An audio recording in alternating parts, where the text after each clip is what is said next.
Olen Ilari Immonen, pelastakaa Juusot ry:stä. Juusot ovat erittäin uhanalaisia. Mene pois! Antakaapas, kun kerron hieman lisää Juusoista. Mitä ajattelet tehdä kesällä? No, mä ajattelin mennä Helsinkiin ja Issikävelle. Tosi kiva. Juusot eivät voi antaa ihmisten keskustella rauhassa, vaan niiden on pakko keskeyttää ihmisten rauhaisekin keskustelu.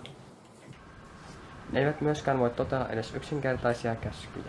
Ulos! En tekisi sitä mielelläni.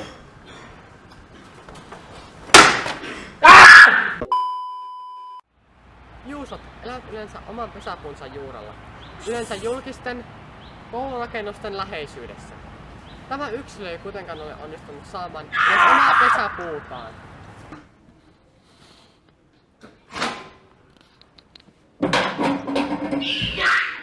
Juusojen on hankala sallita käytöstään ja siksi niitä ei saisikaan päästä sisätiloihin tai seuraukset voivat olla kohtalokkaita.